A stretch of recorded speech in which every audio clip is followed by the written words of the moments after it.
Hello అండి, అందరికీ నమస్కారం. ఈరోజు మనం కొఠారి వాణి చలపతిరావు గారు రచించిన ముందు చూపు అనే ఓ చక్కటి కథను విందాం. ఇక కథలోకి వెళ్దాం. మంచి సంబంధం, అన్నీ బాగున్నాయి, కానీ ఏం చేస్తాం, జాతకాలు కలవలేదు అని నిరాశగా నిట్టూర్చాడు భరద్వాజ.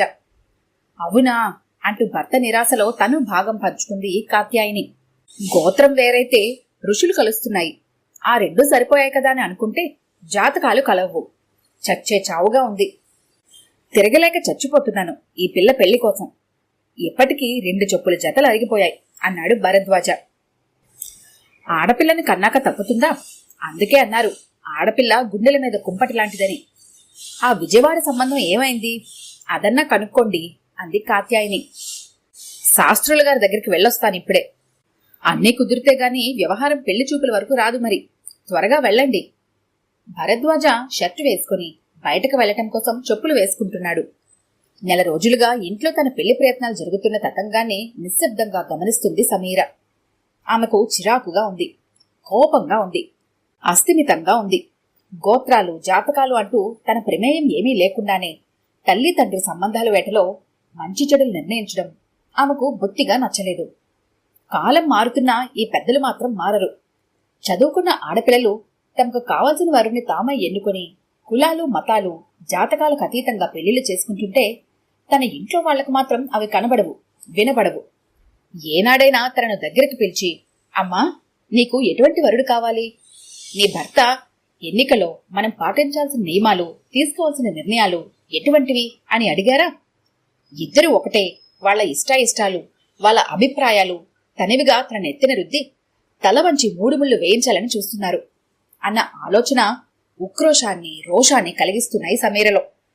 ఇంకా లాభం లేదు.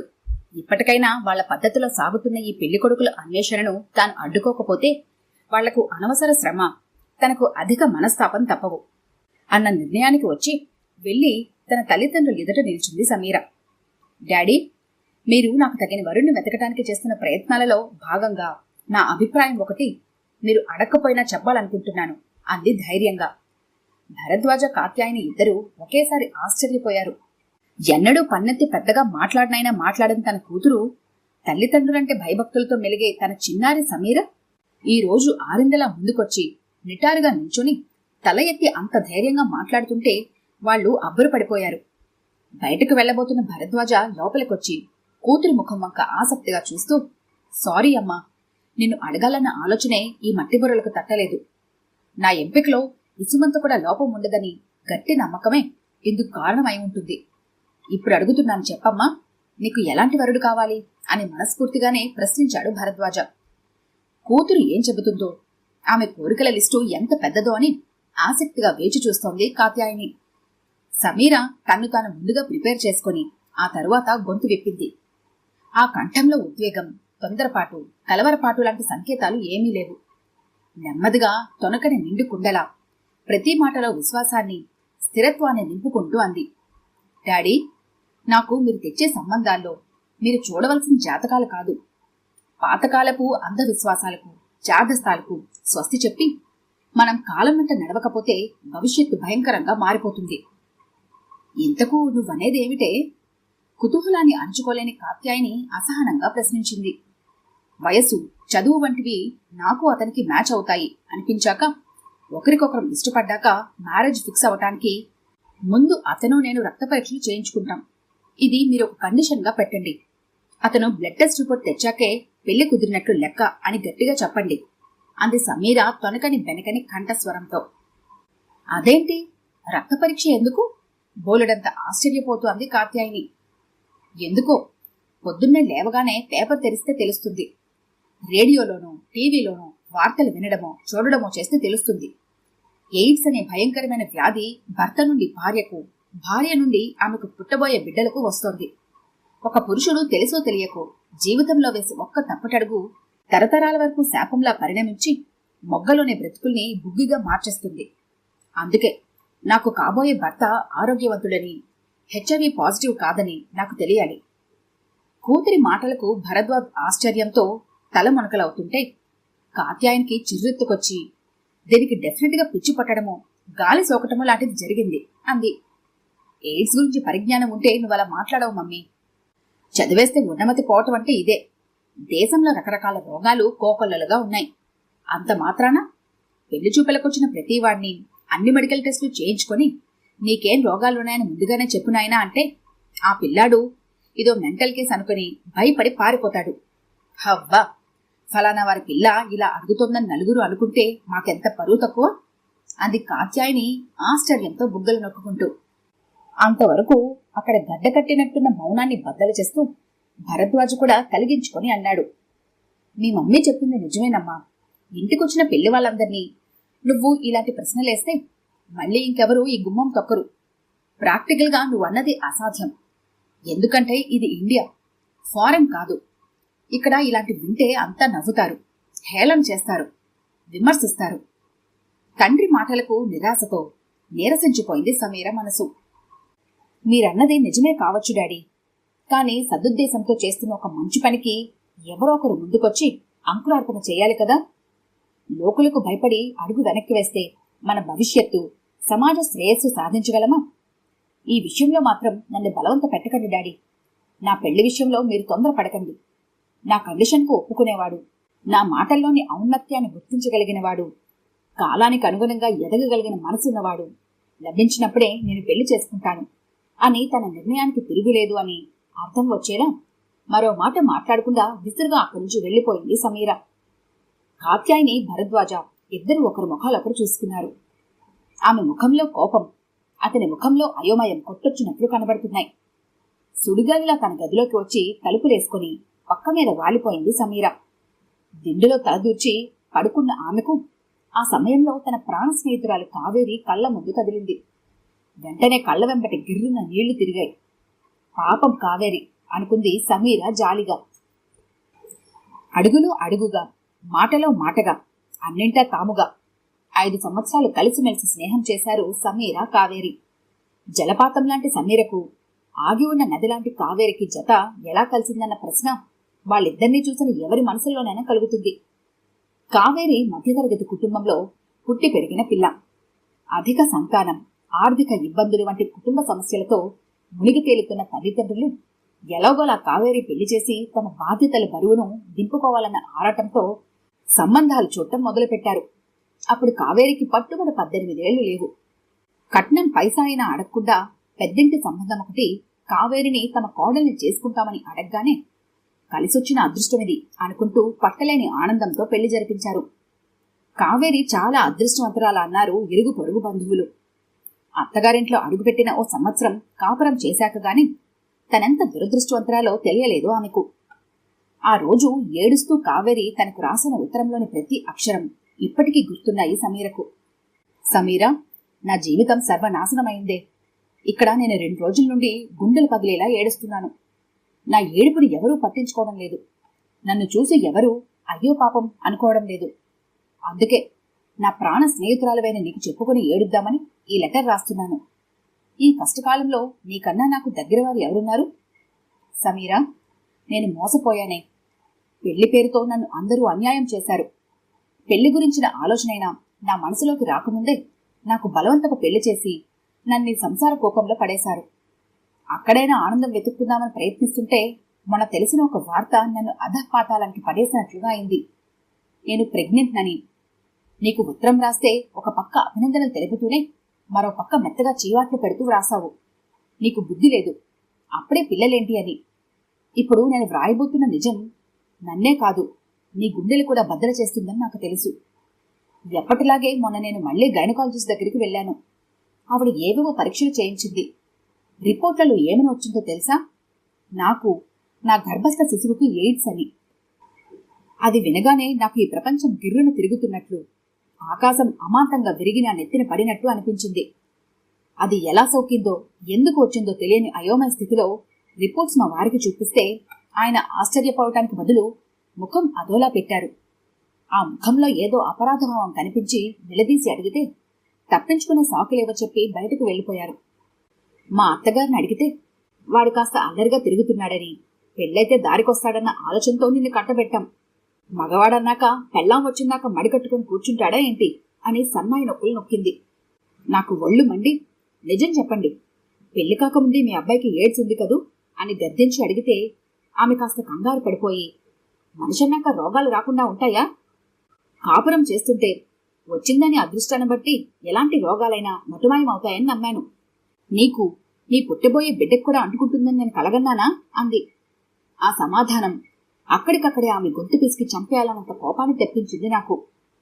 ఆ రాత్రి మా ఆయన్ని నన్నెందుకిలా మోసగించారు, నా జీవితాన్ని, నా భవిష్యత్తుని ఎందుకిలా కాల్చేస్తున్నారు అని అడిగినందుకు తల్లి కొడుకు ఏకమై నానా రభస చేశారు.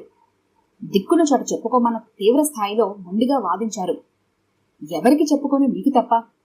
అమ్మకు చెబితే అదేం జబ్బే, అంతగా బాధపడిపోతున్నావు అని ఆశ్చర్యపోయింది. ఆమెకు ఎయిడ్స్ గురించి ఏమాత్రం తెలియదు. క్యాన్సర్ గురించి విన్నాను గాని ఇదేంటి అని అడిగింది. నాన్న ఆయన కాసేపు తిట్టి నా కర్మానికి చింతించి మిన్నకున్నారు. ఈ పరిస్థితిలో ఎవరు మాత్రం ఏం చేయగలరు? నువ్వైనా నన్ను గురించి ఆలోచించి బాధపడకు. ఆడవాళ్లకు జరుగుతున్న అన్యాయాల గురించి అందరికీ తెలియాలనే అక్కసను అణుచుకోలేక నీకు వ్రాస్తున్నాను. ఇంకా నిన్ను బాధ పెట్టను. ప్రస్తుతానికి ఉంటాను. నీ మిత్రురాలు కావేరి. కళ్ల ముందు నిలిచిన ఉత్తరాన్ని మనసులోనే చదువుకొని మానని గాయానికి మరోసారి వేదనను అనుభవించింది సమీర. ఆ ఉత్తరం తర్వాత మరొక ఉత్తరం వచ్చింది కావేరి నుంచి. మా అత్తగారు మా ఆయన నన్ను ఇంట్లోంచి వెళ్ళిపోమన్నారు. పొమ్మన్నా ఇంకా ఇంటి చూరు పట్టుకుని వేలాడలేక ఎటో వెళ్ళిపోతున్నాను. అక్కడికి వచ్చి మిమ్మల్ని అందరినీ బాధ పెట్టడం ఇష్టం లేదు. అందుకే అజ్ఞాతంలోకి వెళ్ళిపోతున్నాను, నా బిడ్డతో సహా అని వ్రాసింది. మరోసారి తన కూతుర్ని గురించి వ్రాస్తూ నాకు తోడుగా మరో దురదృష్టవంతరాలు పడిందే సమీర. ముద్దులొలికే దాని ముఖం, అమాయకమైన ఆ కళ్ళు చూస్తుంటే నా గుండె తరుక్కుపోతోంది. ఏం తప్పు చేసిందని దానికి శిక్ష? ఎవరో చేసిన పాపం మొగ్గలోనే దాని బ్రతుకుని తుంచేయబోతుంటే ఏమీ చేయలేక ప్రేక్షకురాలుగా చూస్తూ ఉండిపోతున్నాను. ఈ భూమి మీద దాని ఉనికి ఏడాదో 2 ఏళ్ళు అని ఆవేదన పడింది. ఆ తర్వాత కావేరి నుంచి ఉత్తరాలు ఆగిపోయాయి. ఎంత ప్రయత్నించా తన అడ్రస్ కనుక్కోలేకపోయింది సమీర. ఆ తర్వాత 4 ఏళ్ల వయసులో కావేరి కూతురు చచ్చిపోయిందని, మరో 2 సంవత్సరాలకు కావేరి కూడా ఈ లోకాన్ని విడిచిపోయిందని తెలిసింది. కావేరి నిష్క్రమణ సమీర మనసులో బలమైన గాయాన్ని చేసింది. కావేరి జీవితం సమీరకు కొత్త పాఠం నేర్పిస్తున్నట్లయింది. ఎవరో వచ్చి ఏదో చేస్తారన్నది పిచ్చి మాట. ఎవరి జీవితాన్ని వాళ్లే తీర్చిదిద్దుకోవాలి. ఎవరి భవిష్యత్తుకు వాళ్లే గట్టి పునాదులు నిర్మించుకోవాలి. ఎవరో ఏదో అనుకుంటారని భయపడి మొహమాటంతో మౌనం వహిస్తే జీవితం మొక్కదశలోనే వేళ్లతో సహా పెకిలించబడుతుందన్న భావాలు సమీర హృదయంలో బలంగా స్థిరపడిపోయాయి. అందుకే ఈ ఒంటరి పోరాటం. సమీరకు ఆ రోజు పెళ్లి చూపులు. అంతా హడావిడిలో ఉన్నారు. కూతురికి తల్లి తండ్రి వార్నింగ్ మీద వార్నింగ్ ఇస్తున్నారు. నోరు మూసుకొని కూర్చోవాలని. సూటుబూటుల పెళ్లి కొడుకు వచ్చాడు. పొందూరు పంచలో అతని తండ్రి, మడత నలగని పట్టుచీరలో తల్లి వచ్చి టీవీగా మగపెళ్లివారి హోదాలో కూర్చున్నారు. భరద్వాజ కాత్యాయిని వంగి వంగి వాళ్లకు మర్యాదలు చేస్తున్నారు. ప్రశ్నల మీద ప్రశ్నలు కురిపించారు సమీర మీద. ఏం చదువుకున్నావు? నీ ఫ్యూచర్ ప్లాన్స్ ఏమిటి అని తండ్రి అడిగాడు. వంటలు చేయడం వచ్చా? ఇంటిని దిద్దుకునే నేర్పు నీకుందా అని తల్లి ప్రశ్నించింది. చాలా ఫాస్ట్గా ఉండే లేడీస్ అంటే నాకు ఇష్టం. మోడర్న్ థింకింగ్ ఈ కాలపు ఆడపిల్లల స్పెషాలిటీ.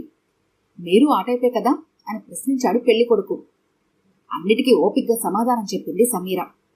నొసలు చిట్లించకుండా, కళ్లల్లో చిరాకు వ్యక్తం కాకుండా చిరునవ్వుతో సమాధానం చెప్పింది. కాత్యాయిని భరద్వాజ ముసిపోయారు. పిల్ల లక్షణంగా ఉంది అని సంబరపడిపోయారు పెళ్లివారు. జాతకాలు బ్రహ్మాండంగా కలిశాయి అని అరిచిమరీ చెప్పాడు శాస్త్రులు గారు. అలాంటి సమయంలో తనంత తానుగా కంఠం విప్పి, నాది ఒక రిక్వెస్ట్ అంది సమీర అందరికీ వినిపించేలా స్పష్టంగా. ఆశ్చర్యంతో అందరూ తలెత్తి చూశారు. పెళ్లి కొడుకుని ఉద్దేశించి అంది సమీర. పెళ్లికి ముందు మనం బ్లడ్ టెస్ట్ చేయించుకోవాలి. హెచ్ఐవి నెగిటివ్ వస్తేనే పెళ్లి. 6 అడుగుల ఆ కుర్రాడు అదిరిపడ్డాడు ఆ రిక్వెస్ట్ విని. పెళ్లి పెద్దలు నోరు వెళ్లబెట్టారు. పెళ్లి కొడుకు తల్లి, బ్లడ్ టెస్ట్ అంటుందేంటి అమ్మాయి అని అయోమయంగా భర్త వంక చూసింది. పెళ్లి కొడుకు తండ్రి చటుక్కున లేచి నిల్చొని భార్యను కొడుకును ఉద్దేశించి, లేవండి లేవండి, ఇంకా సిగ్గులేక కూర్చున్నారే? ఇలా బరితెగించి మాట్లాడే ఆడపిల్లలను కుటుంబం అని తెలిస్తే గడపలో అడుగుపెట్టేవాళ్లమే కాదు అన్నాడు నిప్పులు తొక్కుతూ. క్షణంలో ముగ్గురు గడప దాటి వెళ్లిపోయారు. శాస్త్రుల గారు ముక్కు మీద వేలేసుకుని అలానే కూర్చుండిపోయారు. నీకికి జన్మలో పెళ్లి కాదు అంది తల్లి కాత్యాయిని. నేనిక నీకోసం ఏ సంబంధాలు తేను, తిరగలేక చస్తున్నాను అన్నాడు తండ్రి భరద్వాజ. సమీర మాత్రం చిద్విలాసంగా నవ్వుతూ లోపలికి వెళ్ళిపోయింది. ఆ రోజు సమీరకు 8వ పెళ్లిచూపులు. మొదట ఉన్న హడావిడి ఆర్భాటం లేవు ఇప్పుడు ఆ ఇంట్లో. కాత్యాయని భరద్వాజ అప్పటికే నీరసించిపోయి నిరాశ నిస్పృహలతో ఉన్నారు.